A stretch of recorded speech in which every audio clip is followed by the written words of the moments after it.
Walang Diyo. Paatras, tumatakbo. Tapos yung driver nakahiga. Ano to, naka-traction control? 'Di ba? Bawal to. Ayan oh. Paatras hanggang sa may ano yan, mula sa may Pasita hanggang dito sa Olivares, paatras silang tumatakbo. Tapos yung driver nakahiga. Delikado yan.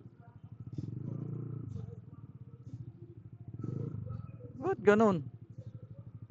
Pabaliktad. Yung driver oh, nakahiga sa loob.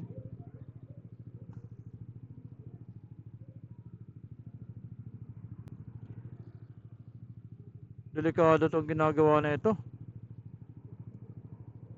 Sana mapansin ng LTO.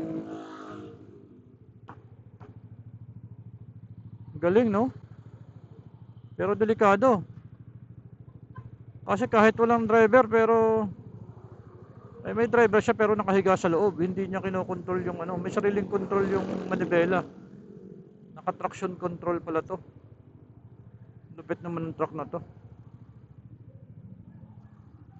Pero delikado yan. Baka hindi niya nakikita yung ano sa harap. Baka biglang may huminto na sasakyan. Kasi hindi kita yung ano, yung mga sasakyan sa likod, sa harapan. O yan, patras lang sila ng patras.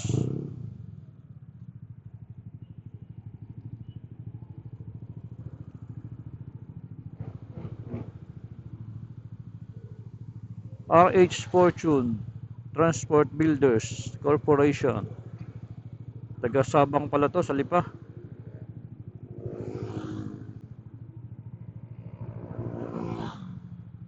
O yun, meron pang karga pala sa loob to. Ayun oh. May nagbukas ng bintana doon oh. Sa taas.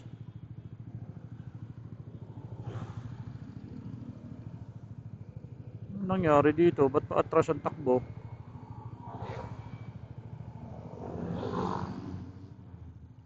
Kanina pa yan eh. Sa may Pasita.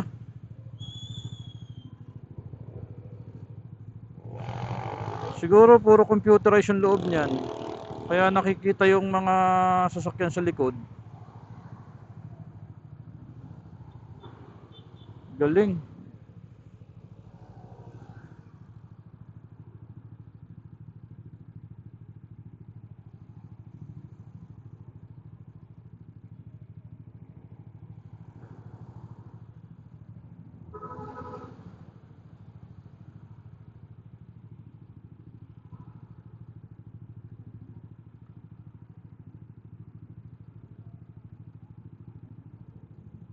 Grabe tagal naman ang stoplight din eh.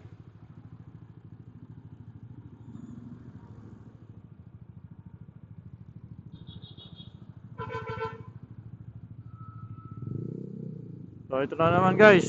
Oh. Atras talaga sila. Galing talaga ng sasakyan na to. Ang lupit ng driver nito. Ay, hinihila pala. Walang Diyo. Akala ko naman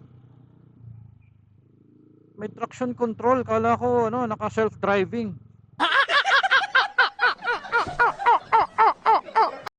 Gunggong! Barinig kita sa mukha eh! Walang hinihila pala. Anak ng teteng. Bilib na bilib pa naman ako kanina. Hila-hila pala.